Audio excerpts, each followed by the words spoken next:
राम राम मैत्रिणींनो, आज आपण बघणार आहे मेथीच्या भाजीचा चविष्ट असा झुणका। त्यासाठी लागणारे साहित्य आपण बघू। त्यासाठी एक पाव किलोची जुडी मेथीची घेतलेली आहे आणि ती निवडून तोडून घेतलेली आहे। तिला धुवून चिरून घ्या। 5 ते 6 हिरव्या मिरच्या काप करून घेतलेल्या आहे। 7 ते 8 लसूण पाकळ्या काप करून घेतलेल्या आहे। 2 कांदे सोलून चिरून घेतलेले आहे। कोथिंबीर बारीक चिरून घेतलेली आहे। 1 वाटी बेसन, अर्धी वाटी ज्वारीचे पीठ, फोडणीसाठी तेल, जिरे, मोहरी, धणापूड, गरम मसाला, हळद, तिखट आणि मीठ। आता आपण मेथीच्या झुणक्याला फोडणी देऊया। कढईमध्ये आपण फोडणीसाठी तेल घालू।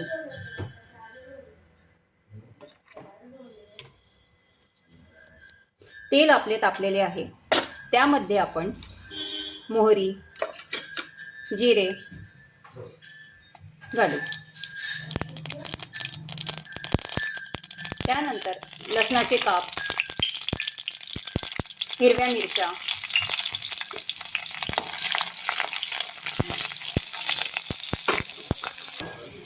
त्यामध्ये चिरलेला कांदा घाला।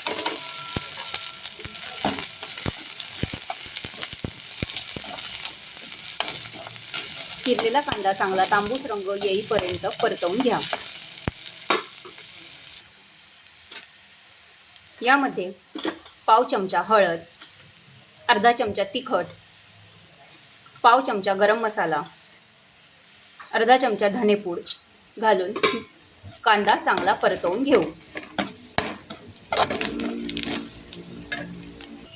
कांद्याला चांगला तांबूस रंग आलेला आहे। आता आपण यामध्ये मेथीची भाजी घालू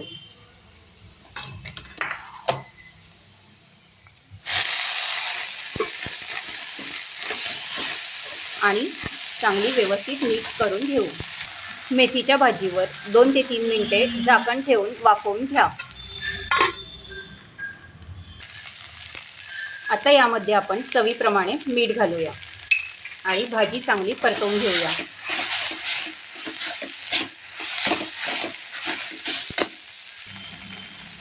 आता आपली भाजी चांगली परतलेली आहे। त्यामध्ये आपण ज्वारीचे पीठ आणि बेसन पीठ घालूया। ज्वारीचे पीठ, बेसन पीठ, आता हे आपण व्यवस्थित मिक्स करून घेऊया।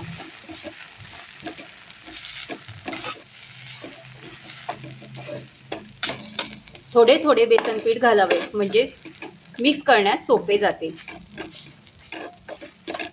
आता मी उरलेले बेसन पीठ सुद्धा यामध्ये घालणार आहे।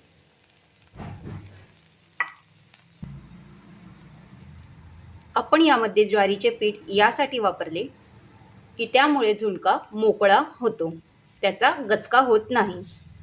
आता यावर आपण झाकण ठेवून 2 मिनिटे वाफ येऊ देऊ।